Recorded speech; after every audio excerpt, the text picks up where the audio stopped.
Olá, LJortanos! Olá, LJortanas! Tudo bem? Eu sou a Olivia Biscotto, aqui da LJ Aulas, e estamos aqui para resolver algumas questões para treinar para o seu concurso.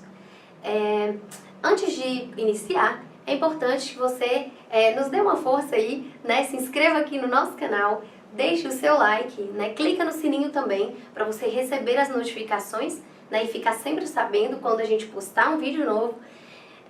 Compartilha também esse vídeo, né, para ajudar o canal, e a gente está sempre gravando mais para você. Olha aqui, não deixe de olhar a descrição aqui embaixo, que tem o material dessa aula para você acompanhar. E temos também, aí vai estar aparecendo para você o link do nosso grupo do WhatsApp, né, só questões, e as nossas redes sociais, né, para você seguir, olhar e ficar sempre atualizado sobre tudo que acontece no mundo dos concursos, né? Para não realmente perder nada, né? Nem sobre os concursos que já estão abertos, nem aqueles que estão previstos, né, para ser abertos em breve. Então vamos lá, né? Vamos para a nossa primeira questão. Assinale a alternativa em que os vocábulos estejam acentuados pela mesma razão. Bom, gente, a acentuação é uma coisa que cai sempre e infelizmente, né, para os candidatos, não exige apenas que a gente saiba como é a acentuação correta. Não basta saber a grafia da palavra, é necessário saber a regra de acentuação. Então isso dificulta um pouco a vida, mas nada impossível, né? Nós vamos ver aqui uma maneira mais fácil de resolver esse tipo de questão. Então vamos lá. Vocês com certeza devem se lembrar, né, da classificação básica de tonicidade, ou seja, né, as palavras são classificadas de acordo com a posição da sílaba tônica. Né? A oxítona é a última sílaba tônica, paroxítona, penúltima sílaba tônica, e proparoxítona é a antepenúltima sílaba tônica. Então, é a partir disso que a gente conhece as regras de acentuação que realmente estão sendo cobradas aqui. Vamos lá, a letra A, parabéns e álbuns. Vamos notar qual é a regra que exige que parabéns seja uma palavra acentuada. Parabéns é o quê? É uma oxítona, porque é a última sílaba que é acentuada, e a última sílaba terminada em ens. Nós sabemos, né, que as oxítonas terminadas em a, e, o e também em ou ens, né, elas são acentuadas. Agora, e essa aqui, álbuns, também é uma oxítona? Não. Álbuns é uma paroxítona, né, terminada aí em uns. Quando terminada em ou uns, as paroxítonas são acentuadas. Então, nós vemos já que é uma regra diferente, certo? Não é a nossa resposta. Depois, exército e jockey. Exército, né? Qual que é a sílaba acentuada? A sílaba tônica, né? Acentuada. É a antepenúltima, né? To seria a última, si seria a penúltima e zer é a antepenúltima. Então, é uma proparoxítona. E a regra da proparoxítona é a mais fácil de todas, porque 100% das proparoxítonas no português são acentuadas.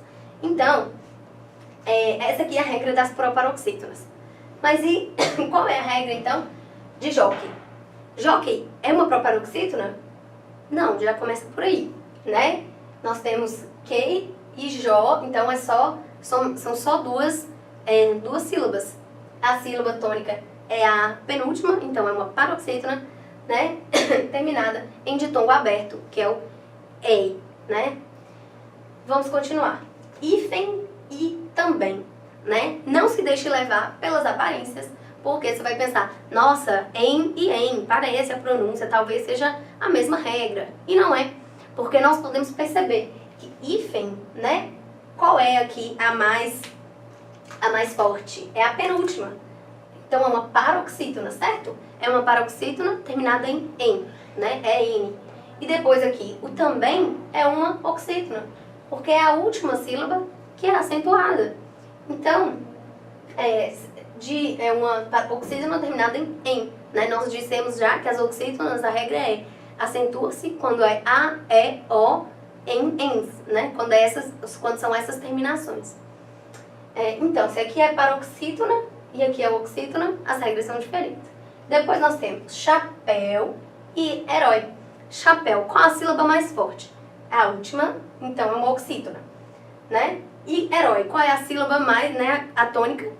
Também a última sílaba. As duas são oxítonas E a regra, será que é a mesma? Não basta que elas sejam oxítonas, isso não garante, né? Mas ela termina em quê? El é um ditongo aberto. Oi também é um ditongo aberto.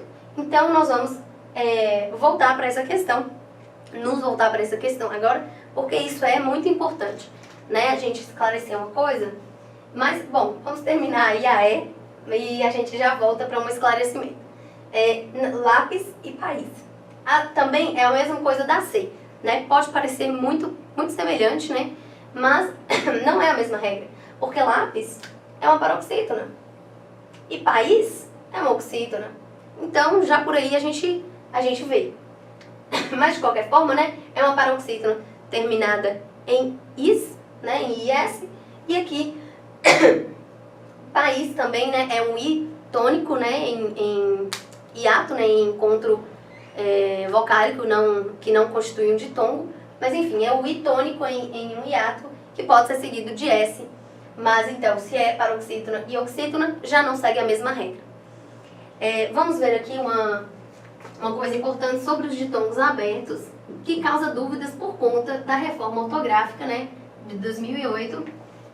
O ditongo aberto, ele houve uma mudança nele, mas essa mudança não atingiu essas palavras aqui, ó, que são chapéu e herói. Porque elas podem ser, o ditongo aberto, ele pode estar na palavra paroxítona ou na palavra oxítona. E isso muda tudo para nós, né? Na hora da regra, a regra se aplica de modo diferente.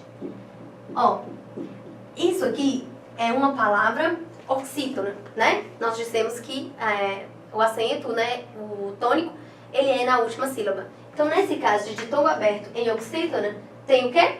Tem um acento. Então, vou colocar com o acento.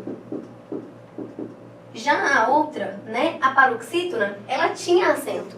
Mas o acento se perdeu, né? Nós não temos mais. É o caso de ideia, que todo mundo lembra, né? Ideia perdeu o acento, é um dos casos mais comentados. Mas nós poderíamos, né, dar outros exemplos. Eu vou só colocar aqui que as paroxítonas estão sem acento. Então é engraçado porque, por exemplo, a paroxítona, uma palavra paroxítona poderia ser heróico. Heróico não vai ter acento, por quê? Porque a sílaba mais forte, né, de heróico é a penúltima, né? Penúltima é paroxítona, não tem acento. Mas a palavra herói, né, como nós vimos ali, né, o rói continua sendo a sílaba mais forte, mas como agora não tem essa última sílaba, ela passa a ser a última sílaba da palavra, tornando essa palavra uma oxítona e, portanto, exigindo o acento. Então, é isso aí, tá? A questão do ditongo aberto, não adianta você lembrar assim, eu aprendi, né, que com essa nova ortografia, né, depois da reforma, os ditongos abertos perderam o acento. Não, só no caso das paroxítonas, que é o caso de ideia, colmeia, né, heróico, mas nos outros casos isso não se aplica, né? Nas oxítonas essa regra não vale. Vamos lá então para a próxima. Apagar aqui, né? Para não nos atrapalhar. Marque a única alternativa em que as palavras não se formam pelo processo de composição. Gente, agora já está falando, né, uma questão de morfologia sobre o processo de formação de palavras. Né? Nós temos a formação prefixal, sufixal, parasintética, composição, justaposição, né? Prefixal e sufixal, né? Que a maioria das pessoas, dos gramáticos, enfim, considera diferente da parasintética. Mas nós vamos ver aqui que, para a gente fazer essa questão, é necessário apenas o conceito da composição, que é o do enunciado, e da parasintética, certo? Então, a composição, gente, é quando ela é feita por dois radicais. Uma palavra que nasce de dois radicais, ou seja, de duas palavras diferentes. E já a derivação parasintética, ela ocorre quando a uma palavra são acrescentados ao mesmo tempo, né? E ao mesmo tempo de forma obrigatória, parasintética, ela tem o prefixo e o sufixo, né? E a palavra precisa tanto desse prefixo quanto desse sufixo para existir. né, para ser considerado uma palavra, né? Só o prefixo e só o sufixo não configuram essa parassíntese. Então vamos lá. Letra A. Beija-flor e pernalta. Então, beija-flor, né, claramente temos até um hífen aí para deixar isso evidente. É a junção de duas palavras, né? Nós temos o verbo beijar e o substantivo flor, que foram unidos para dar o nome a esse pássaro. Então, são dois radicais diferentes, então é composição, certo? Então aqui está certo. E pernalta. Pernalta vem exatamente de perna alta, então também é composição. Agora nós temos amanhecer e desalmado. Mas nesse caso de amanhecer e desalmado, amanhecer vem de manhã, certo? Só que aí nós temos o prefixo a e o sufixo, né, ecer, porque era manhã, caiu a e entra esse aí. Então, quando nós temos um prefixo e um sufixo ao mesmo tempo, nós temos a derivação parasintética. E desalmado vem de alma, des, né, que significa sem, e o ado, né, também é para dar essa característica, para torná-lo uma característica, um substantivo, um adjetivo, né? Então, nós temos aí que as duas são derivação parasintética. Então, como nós estamos procurando, né, essa exceção, o que não é composição, a B já é o nosso gabarito, porque ela é formada por parassíntese. As duas, né, são formadas. E C, embora e segunda-feira. Né? Nem todo mundo sabe, mas embora é justamente em boa hora, né? Quando a pessoa se despede, vou embora. Vou em boa hora. Né? Era assim, né? Que se dizia até que as coisas foram se juntando, né? E segunda-feira, né? Obviamente, né? Nós temos o segunda e o feira. O hífen já deixa isso claro. E a outra aí também, muito fácil, né? Pé de meia, né? São 3 palavras. Aguardente, né, que é realmente a aguardente, vou apagar aqui. Tira-teima, né, 2 palavras. E madre pérola, né, madre no sentido de mãe mesmo, de importante. E pérola, né, normalmente, não tem dúvida quanto a isso. Vamos lá na 3. São exemplos de verbos impessoais. Gente, eu vou colocar aqui no quadro, porque essa definição é importante. O que é um verbo impessoal? O verbo impessoal, ele não é conjugado em todas as pessoas. Ele é um verbo que não tem sujeito, certo? Se ele não tem sujeito, é lógico que ele não vai concordar com o sujeito, porque, né, se ele não tem, vai concordar de que jeito, né? Não tem maneira de isso acontecer. Sem sujeito, e por convenção, ele é conjugado apenas na terceira pessoa do singular. Certo? Singular. Então, vejamos aí. Vamos lá nos verbos impessoais. Os verbos impessoais são haver, no sentido de existir. Temos também aí, vários exemplos são os verbos, como nós vamos ver, de fenômenos da natureza. Certo? Por exemplo, alvorecer, chover, anoitecer, trovejar. Né? Eles não são verbos pessoais porque eu não posso conjugar em todas as pessoas. Né? Eu não posso dizer eu alvoreço, eu chovo, eu anoiteço, eu trovejo. Né? Claro, em uma linguagem literária tudo é possível, mas assim, falando na gramática da língua, né, sintaticamente, nós temos que esses são verbos todos da natureza e não tem sujeito, são impessoais. Então, de cara aí, os verbos impessoais estão na nossa alternativa A. Vamos então. B. Amar, morrer, crescer e ser. Né? Lógico que tem sujeito aí. Eu posso dizer eu amo, eu morro, eu cresço, eu sou. Né? Eles são conjugáveis em todas as pessoas. Depois, C. Haver, fazer, parecer e ser. Aqui, como nós dissemos, haver, dependendo do caso, se for no sentido de existir, será realmente impessoal. Mas nós queremos todos os elementos impessoais. Então, fazer e os outros não tem nada a ver também. Eu faço, eu pareço, eu sou, mas se é possível ir conjugando, não é um verbo impessoal. Correr, jogar, cantar, partir. Né? Se eu posso dizer, eu corro, tu corres, ele corre, né? Eu jogo, tu corres, tu jogas e ele joga. Se eu posso ir conjugando, não são verbos impessoais. E agora, anoitecer, chuviscar, nevar, até aí tudo bem. Fenômenos da natureza, a gente não conjuga em todas as pessoas, Só que no último atrapalhou, né? Falar nada a ver, né? Eu falo, tu falas, ele fala, nós falamos, né? Existem sujeitos, né? Podem existir sujeitos. Então, a nossa alternativa correta é a A mesmo. Vamos seguir para a questão 4. Destaque a alternativa em que o termo sublinhado seja um objeto indireto, né? Isso é um conceito simples, mas não custa nada a gente revisar, porque isso sempre cai, né? Qual é o conceito?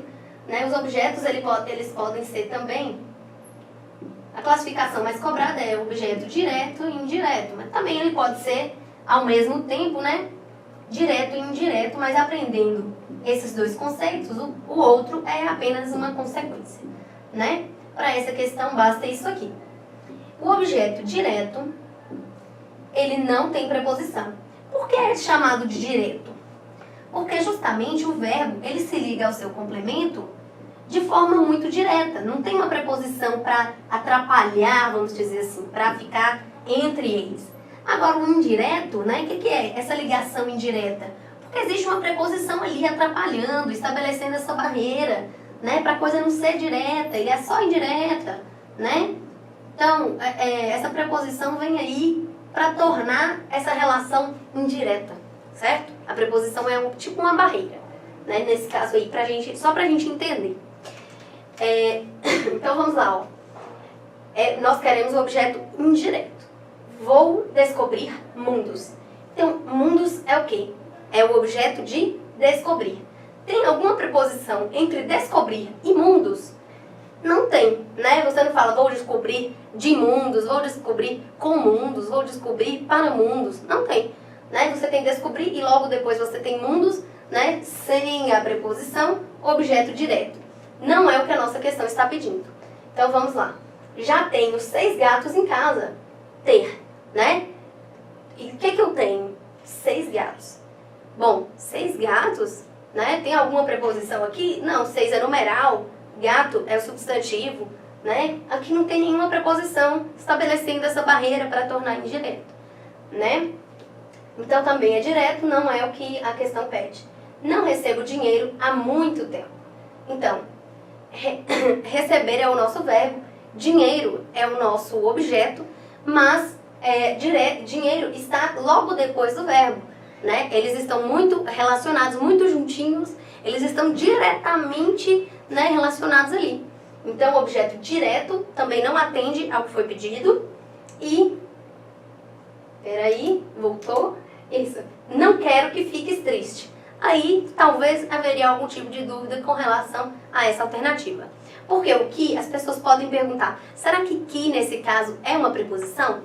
Mas não, tá? O que na língua portuguesa, ele tem tantas funções diferentes que a maioria das gramáticas traz as funções do que e também as funções do se, que é uma palavra que também tem muitas funções, de forma separada, né? As funções do que, elas têm um seu lugar diferente, assim, sabe? É um destaque na gramática, porque são muitas funções. Mas no caso, o se, o que, né? Só vai ser uma preposição quando ele puder ser substituído por de, certo? Então, tenho que comprar algo, né? Esse que é uma preposição, porque eu poderia dizer tenho de, né? Tenho de comprar algo, né? Então, nesse caso, seria uma preposição. Mas aqui não. Não quero de, fiques triste, não tem nada a ver. Na verdade, vamos raciocinar. Não quero. Eu não quero o quê? Algo, né? Quem quer alguma coisa. No caso, o que eu não quero? Que fiques triste. Fique é um verbo, portanto, nós estamos tratando de uma oração. Essa oração, né, que está fazendo o papel de objeto, né, tudo bem, ela é uma oração subordinada, objetiva, e como nós vamos ver, objetiva direta e não indireta. Por quê? Aqui, né, seria não quero a sua tristeza, né, que eu substituí por que fiques triste. E esse que, ele só está fazendo aí o papel de ligar uma coisa na outra. Porque eu não poderia falar, não quero, fiques triste, né? Não quero, fiques triste, olha que estranho. Não dá, né? Esse que é chamado de uma conjunção integrante. Por quê? Porque ele está integrando, né, essas duas partes, essas duas orações. A principal, que é não quero, e a secundária, que é o objeto, que é fiques triste, certo? Então, o que é uma conjunção integrante, não é uma preposição, e se não é uma preposição, né? Se não tem preposição, sem preposição, é um objeto direto, e como é um objeto direto, não é o que a questão pediu. Depois, não cantava para os amigos, né? Aí você vai me falar, Lívia, mas normalmente eu não pergunto quem canta, canta para alguém. Tudo bem que você não pergunta, mas depende do contexto, né? Eu posso falar, eu canto, e eu canto nesse caso vai ser intransitivo, isso transmite uma mensagem. Eu simplesmente canto, quer dizer que eu não fico em silêncio, eu estou cantando. Mas eu poderia dizer, eu canto uma música, né? Ou eu canto aquela música. No caso, esse complemento seria um objeto direto, porque eu já estou falando, né, o que eu canto sem nenhuma preposição, né? Eu canto a música, certo? Então, não, sem preposição, direto. Mas aqui eu estou querendo dizer algo a mais, né? Eu não estou querendo dizer o que eu canto, mas para quem eu canto. E o para é uma preposição. Então, não cantava para os amigos, né? Na verdade, o objeto mesmo seria os amigos, tem essa preposição, então nós vamos considerar que para os amigos, né, seria nosso objeto indireto. E é o nosso gabarito, então, letra E. São exemplos de verbos da segunda conjugação. Gente, essa matéria é fácil, mas ela tem algumas pegadinhas se a gente não prestar atenção, né? Aliás, é fácil para quem estudou, né? Para quem está com isso na mente ainda. Vamos lá. A. Cantar, ficar, remar e amar. Esses verbos são todos terminados em ar. Será que os verbos terminados em ar são da segunda conjugação? Vamos colocar ali rapidamente. Vamos colocar aqui já. Cantar. Vou colocar com outro pincel. Cantar é da primeira conjugação, sabe? Porque AR, né, constitui a primeira conjugação. Depois, B. Compor, depor, dever e temer. Né? Nós sabemos que o R, eles pertencem à segunda conjugação. Mas e compor e depor? Né? Esses nós vamos deixar para comentar logo mais, né? Daqui a pouco. Sorrir, partir e dormir. Gente, a terminação IR é a terceira, tá? A terceira conjugação. Depois, remar, receber, dever e dormir. Essa aqui não tem nada a ver, por quê? Porque misturou tudo, virou uma bagunça, né? Aqui tem primeira, aqui tem segunda, aqui tem terceira. Então essa aí de cara a gente sabe que não é, certo? Porque tem todas juntas. Fugir, ir, dormir e sorrir. Percebam que é a mesma coisa da C, né? Também a terceira conjugação. E só não sobra essa. Mas o que é interessante aqui, ó? Que compor e depor, apesar de serem terminadas em OR, nós não temos no português uma classificação, né? Não tem uma quarta conjugação para encaixar essas palavras terminadas em OR. Vejam que elas são, na verdade, derivadas do verbo por, né? Compor, depor, elas vêm do por. E o por, né, quando a gente analisa o passado da língua, ele era o verbo poer, né? E ao longo, né, dos anos, qualquer idioma ele passa por transformações. E no caso, o poer perdeu esse E, né? De tanto as pessoas falarem, adaptarem, e virou apenas por. Mas isso não muda a sua classificação nas conjugações, né? Não faria sentido, né, por causa desse pequenino número de palavras, continuar, né, inventar uma nova classe de palavras, sendo que a conjugação segue essas regras da segunda. Então, né, qual é a segunda conjugação?